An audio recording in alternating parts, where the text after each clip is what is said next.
Welcome to K2 Disrupts episode 3, where we are going to talk about chatbots and AI chatbots. My name is Ken Chung, VP of Growth at K2 Digital.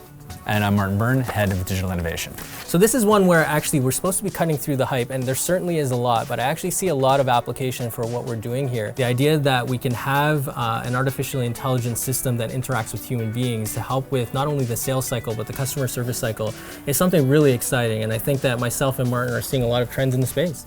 Yeah, I mean, there's three things that are driving the explosion of chatbots right now.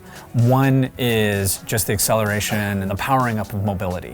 Not just the phones themselves, but the capability of the network, the capability of Wi-Fi, the ability to move data back and forth is really important, because the second thing that's driving the rise of chatbots is AI. And we've talked about that in episode 1, we've talked about it in episode 2.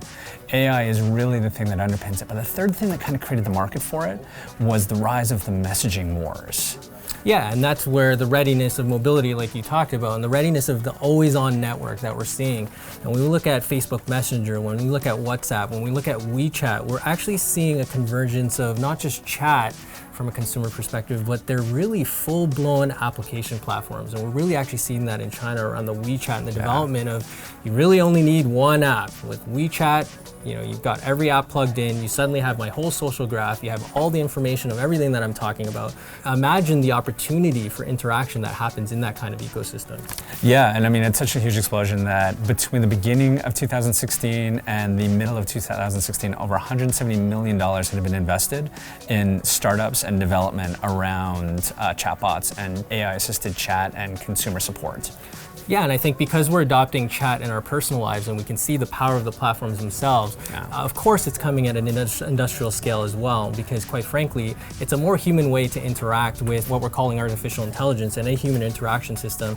The idea that I can interactively speak and get the information I want is really, really powerful. But the root of it is that 71% of customers just want a better client experience, and they want to be able to solve their customer challenge in a way that makes sense to them. Yeah, what's happening really fast is chatbots are moving just from Q&A support, and we're starting to see people develop chatbots doing all sorts of things. Last year, KLM had a great example where they launched a chatbot attached to their customer support that not only provided you basic Q&A, but you could look up your reservations, you could find out information about potential routes. Basically everything that you used to be able to ask a flight attendant or a desk clerk, you could now ask the chatbot.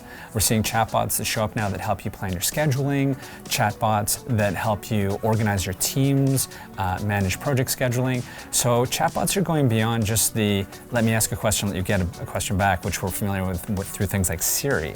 And because of that explosion now, a lot of the larger organizations are taking notice and are starting to play around with this. Yeah, and I think that's why we've seen $450 million of investment recently pour into these platforms from the likes of IBM, from Twilio to Slack to River, to all of these industrial grade tools that are coming in to really fill the gap for each one of those niche places where chat can really help, where collaboration is going to increase the cycle of productivity for enterprises. And I think that's really, really exciting for our client base when we look at financial services, insurance, mining, energy. I think we see the convergence of all the technologies we've talked about in our previous episodes as well.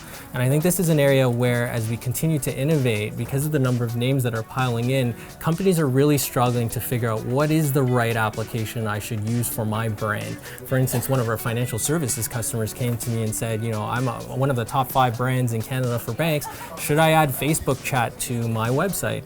And the answer is probably somewhere in between yes and no. But K2 Digital is a good partner at looking at the strategy of that and thinking, wait a minute, is that how we really want to engage? Are there alternate ways and alternate technologies we can use to really leverage AI and chatbots to interact with our customers without necessarily eroding the security of the communication while improving the customer experience from end to end? Yeah, entirely. Chatbot isn't just something you turn on or turn off. Chatbot has to be part of an overall customer experience strategy, has to be tied into legacy systems. It needs a lot of base information, because a lot of chatbots, particularly AI, need thousands, potentially tens of thousands of example pieces of information to start building reactive language. The chatbots today can actually create new response phrases, new answers that you don't write in a program. But to do that, it needs a lot of base information and access to that. So you got to have a plan.